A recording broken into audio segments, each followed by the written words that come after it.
এই পর্বে আমরা আলোচনা করব প্রমাণ সংগঠন তাপ। প্রমাণ সংগঠন তাপ জিনিসটা হচ্ছে প্রমাণ অবস্থায় কোনো একটা যৌগিক পদার্থ এক মোল উৎপন্ন করব, কিন্তু শর্ত হচ্ছে যেই পদার্থটা আমরা উৎপন্ন করব সেই পদার্থকে তার উপাদান মৌল থেকে উৎপন্ন করতে হবে। চলো ব্যাপারটা একটু বোঝার চেষ্টা করি। ধরো আমরা ফাইনালি উৎপন্ন করব হচ্ছে কার্বন ডাই অক্সাইড। এখন এই কার্বন ডাই অক্সাইড অনেক জায়গা থেকে উৎপন্ন হইতে পারে, কিন্তু আমরা যখন প্রমাণ সংগঠন তাপ নিয়ে কাজ করব তখন এই কার্বন ডাই অক্সাইডকে তার উপাদান মৌল থেকে তৈরি করতে হবে। দেখো তো কার্বন ডাই অক্সাইডের উপাদান কি কি?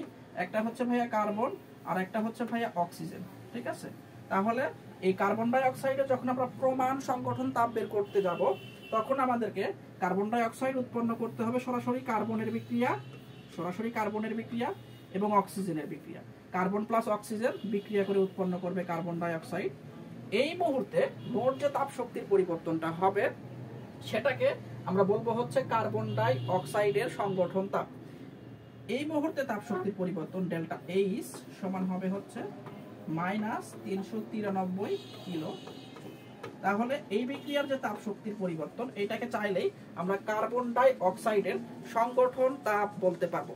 এবার ধরো আমি তোমাকে বললাম যে ভাই ক্যালসিয়াম কার্বনেট এইটাকে যদি আমরা ভাই হিট দেই তাহলে তো ভাই উৎপন্ন হয় ক্যালসিয়াম অক্সাইড প্লাস উৎপন্ন হবে হচ্ছে কার্বন ডাই অক্সাইড, তাই না?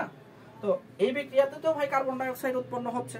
এই বিক্রিয়ার মোট যে তাপ শক্তির পরিবর্তন ডেল্টা এইচ সমান, এটাকে আমি সাপোজ বললাম হচ্ছে +x কিলোজুল। এখন ব্যাপারটা হচ্ছে আমি তোমাদেরকে যদি প্রশ্ন করি এই বিক্রিয়ার যে তাপ শক্তির পরিবর্তন ডেল্টা এইচ এটাকে চাইলেই কি আমরা কার্বন ডাই অক্সাইডের প্রমাণ সংগঠন তাপ বলতে পারবো? উত্তর হচ্ছে না। কেন? কারণ এই বিক্রিয়াতে ভাই কার্বন ডাই অক্সাইডই উৎপন্ন হয়েছে, কিন্তু কার্বন ডাই অক্সাইড যেখান থেকে উৎপন্ন হয়েছে সেটা হচ্ছে ক্যালসিয়াম কার্বনেট। কার্বন ডাই অক্সাইডের উপাদান মৌল হচ্ছে কার্বন এবং অক্সিজেন।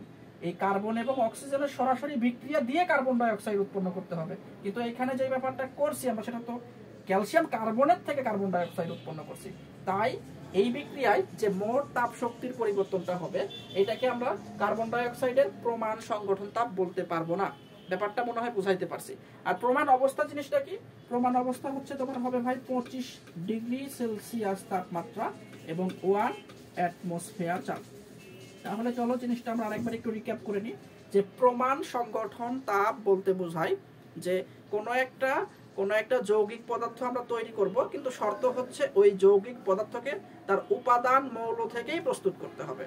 তো তার উপাদান মৌলের বিক্রিয়াগুলো ঘটায় কোনো একটা যৌগিক পদার্থ উৎপন্ন করতে মোট যে তাপ শক্তির পরিবর্তন সেইটাকেই আমরা বলবো হচ্ছে প্রমাণ সংগঠন তাপ। এটাকে আমরা হচ্ছে ডেল্টা এইচ এফ দ্বারা প্রকাশ করি, ওপরে একটা নট দেওয়া হয়, ঠিক আছে? এই নট দেওয়ার সিগনিফিকেন্সটা হচ্ছে ভাই এটা হচ্ছে প্রমাণ অবস্থা, আর এই এফটা হচ্ছে ফরমেশন এনথালপি। ফরমেশন এনথালপি মানে হচ্ছে তোমার সংগঠন তাপ। আমার মনে হয় ব্যাপারটা বুঝাইতে পারছি।